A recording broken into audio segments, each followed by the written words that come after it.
कि अचानक कुछ लोगों को जो दिक्कत होनी शुरू हुई है वो क्यों हो रही है। कई जगह ये भी सवाल उठाया जा रहा है कि अब कृषि मंडियों का क्या होगा।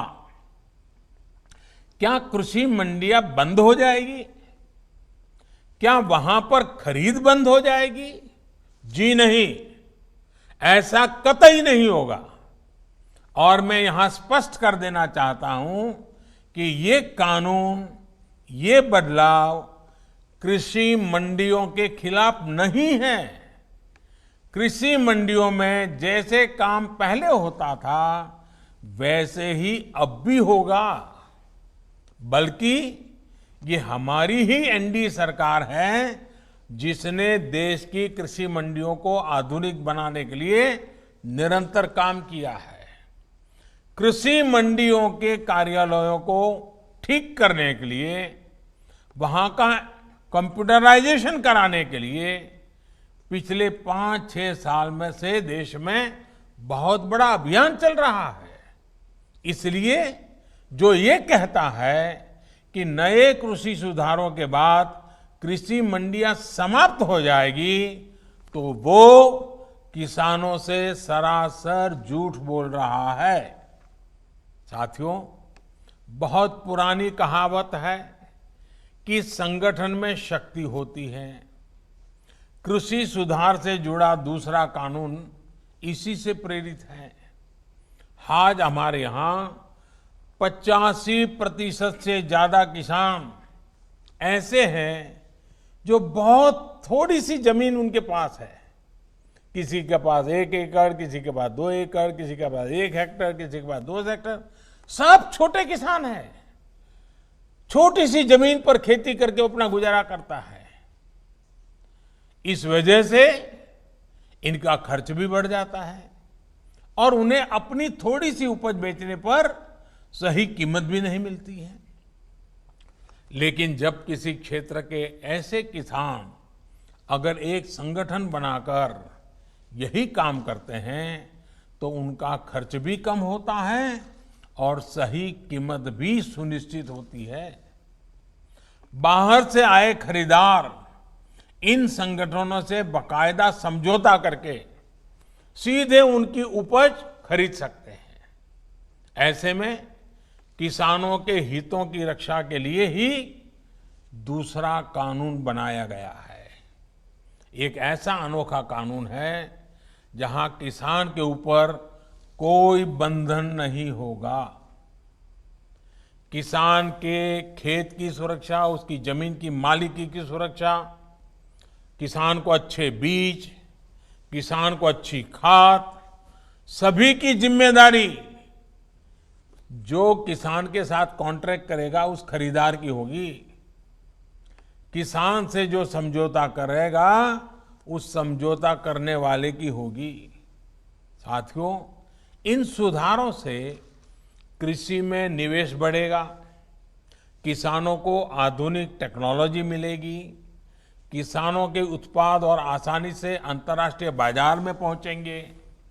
मुझे बताया गया है कि यहाँ बिहार में हाल ही में 5 कृषि उत्पादक संघों ने मिलकर चावल बेचने वाली एक बहुत मशहूर कंपनी के साथ एक समझौता किया है। इस समझौते के तहत 4000 टन धान वो कंपनी बिहार के इन एफपीओ से खरीदेगी। अब इन एफपीओ से जुड़े किसानों को मंडी नहीं जाना पड़ेगा। उनकी उपज अब सीधे नेशनल और इंटरनेशनल मार्केट में पहुंचेगी। साफ है कि इन सुधारों के बाद खेती से जुड़े बहुत सारे छोटे बड़े उद्योगों के लिए बहुत बड़ा मार्ग खुलेगा। ग्रामीण उद्योगों की ओर देश आगे बढ़ेगा। मैं आपको एक और उदाहरण देता हूं। मान लीजिए कोई नौजवान एग्रीकल्चर सेक्टर में कोई स्टार्टअप शुरू करना चाहता है। वो चिप्स की फैक्ट्री ही खोलना चाहता है। अभी तक ज्यादातर जगह होता यह था कि पहले उसे मंडी में जाकर आलू खरीदने होते थे, फिर वो अपना काम शुरू कर पाता था। लेकिन अब वो नौजवान जो नए नए सपने लेकर के आया है, वो सीधे गांव के किसान के पास जाकर उससे आलू के लिए समझौता कर सकेगा। वो किसान को बताएगा कि मुझे इस क्वालिटी का आलू चाहिए, इतना आलू चाहिए। वो किसान को अच्छी क्वालिटी के आलू पैदा करने में हर तरह की तकनीकी सहायता भी करेगा। साथियों, इस तरह के समझौतों का एक और पहलू है। आपने ये देखा होगा कि जहां डेयरी होती है, वहां आसपास के पशुपालकों को दूध बेचने में आसानी तो होती है। डेयरियां भी पशुपालकों का, उनके पशुओं का ध्यान रखती है। पशुओं का सही समय पर टीकाकरण हो, उनके लिए सही तरह के शेड बने, पशुओं को अच्छा आहार मिले, पशु बीमार हो जाए तो उनका डॉक्टर पहुंच जाए।